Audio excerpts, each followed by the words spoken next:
O egoísta que só olha o próprio umbigo é uma afronta à vida em comunidade. Repetindo, o egoísta que só olha para o próprio umbigo é uma afronta para a vida em comunidade. A graça de Jesus esteja em seu coração.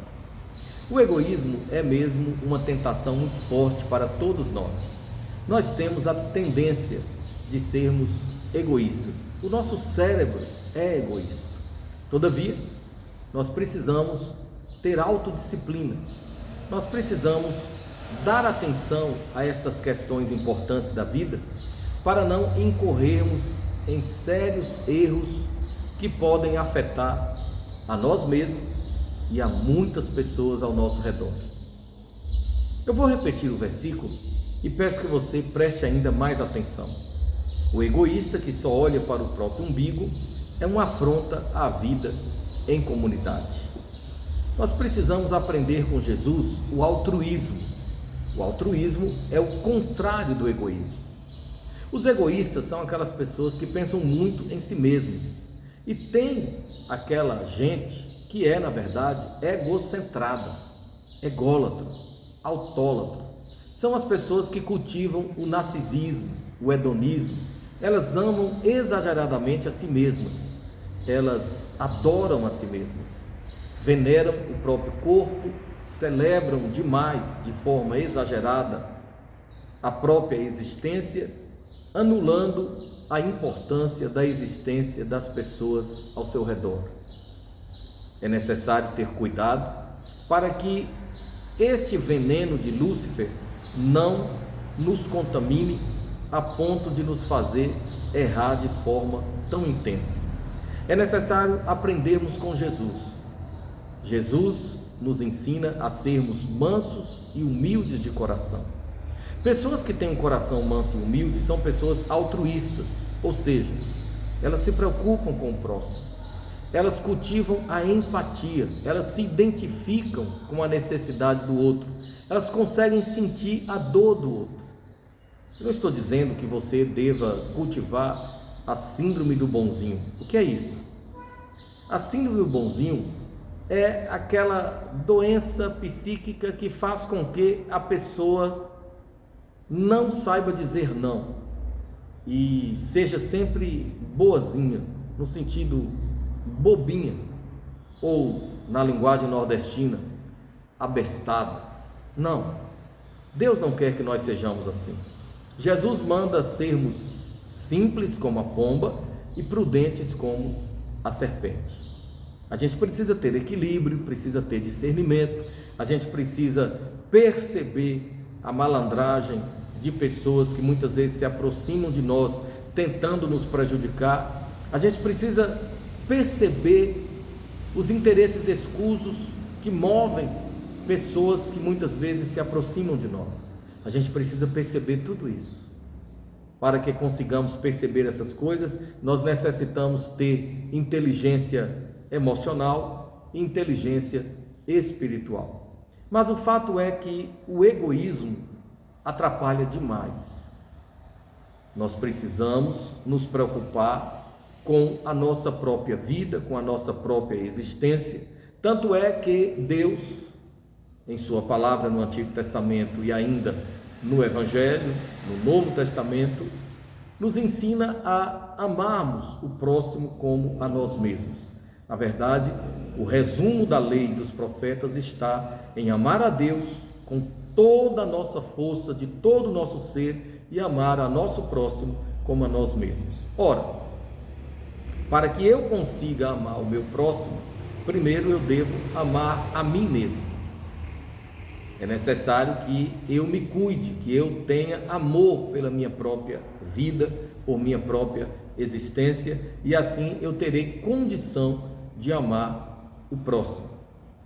Mas o egoísmo exagerado, o egocentrismo, a autolatria, são características de uma pessoa com transtorno de personalidade ou uma pessoa sob afetação de algum espírito usurpador, enganador. É necessário ter cuidado para que esses espíritos das trevas não consigam nos manipular. Muitas pessoas são perversas por causa de algum transtorno, por causa de alguma psicopatologia, mas também há pessoas perversas por motivos espirituais. Há situações extremamente complexas e nós precisamos, inclusive, nos afastar dessas pessoas perversas, malignas, maldosas, que só fazem o mal, pessoas azedas, amargas, tóxicas, adoecedoras. Na medida do possível, devemos evitá-las. Se for possível ajudá-las, de modo a que elas melhorem, de modo a fazer com que elas avancem, ótimo. Mas se ao invés de ajudá-las, nós estamos sofrendo por causa delas, é melhor que nos afastemos. Isso é muito importante. Vejamos ainda o que nos diz a palavra de Deus em 1 aos Tessalonicenses, capítulo 5, a partir do versículo 13. Cultivem o companheirismo, cada um fazendo sua parte. Sim, Deus está mandando cultivar a amizade, a solidariedade, a resiliência, a cooperação, a colaboração, o companheirismo. Nós somos interdependentes. Eu preciso de você, você precisa de mim. Nós precisamos uns dos outros. Por isso devemos tratar a todos com respeito, com honra. Precisamos dar valor a cada um, honrar a quem honra, respeitar de tal maneira a que todos nos sintamos bem no convívio social. Se você honra a seu próximo e é honrado por ele, nós temos aí um equilíbrio que favorece a boa amizade, que favorece ao bem-estar emocional e social e também, é claro, espiritual. Então, nós precisamos atender o conselho de Deus, cultivando o companheirismo, a amizade sincera. Na continuação, Paulo diz assim: nosso conselho é que vocês advirtam os desocupados. Em outra parte, Paulo diz: quem não quiser trabalhar, não coma. Infelizmente, há pessoas preguiçosas que amam o ócio, nada querem fazer para colaborar, só sabem reclamar, só sabem exigir. Isso acontece dentro de casa, não acontece? Acontece na igreja, acontece no trabalho, não é verdade? Onde tem um folgado, tem um sobrecarregado. Nós não podemos considerar isso normal. A gente precisa entender a necessidade da colaboração. Todos devem ajudar, todos devem colaborar. Na continuação, o apóstolo Paulo diz: pessoas desocupadas que vivem à custa dos outros, advirtam-nas para que elas arranjem uma ocupação. Paulo está, pelo Espírito Santo, ordenando que nós não concordemos com a atitude do preguiçoso que, não querendo produzir, não querendo trabalhar, quer viver às custas dos outros. Infelizmente, tem muitas pessoas assim. Eu não sou contra a ajuda governamental na forma de bolsa isso, bolsa aquilo. Isso é importante, isso é necessário, mas infelizmente muita gente fica acomodada, não querendo trabalhar por causa dessas pequenas ajudas. Muita gente se acomoda e inclusive usa o dinheiro da ajuda do governo para as drogas, os vícios do álcool e outros vícios destruidores. Nós precisamos ter a coragem de advertir estas pessoas, mostrando o erro que elas praticam diante de Deus. Deus não concorda com isso.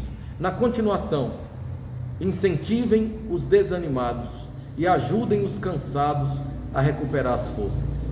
Nós precisamos nos ajudar mutuamente.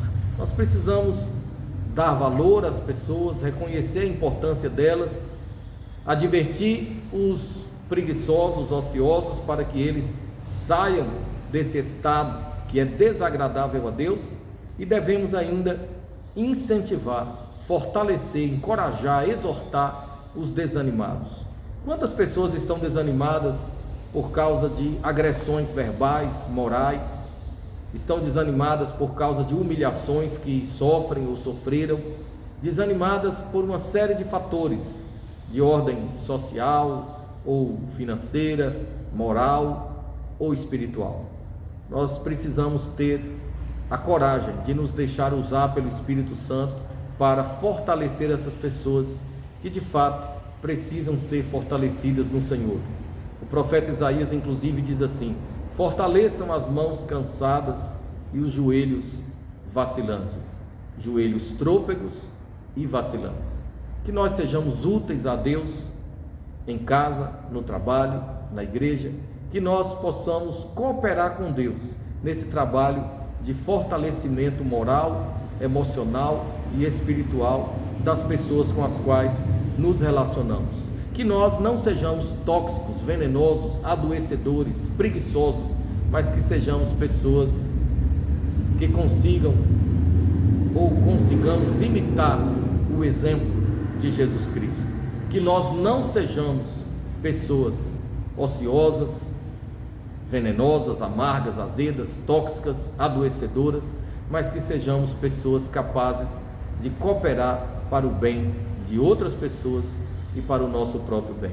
Que Deus nos abençoe, que o Espírito Santo nos ilumine. Eu peço que você, por favor, compartilhe esse vídeo para que outras pessoas sejam abençoadas. Peço também que você, por favor, curta e se inscreva em nosso canal. Dessa forma, você estará cooperando com Deus na expansão da sua palavra.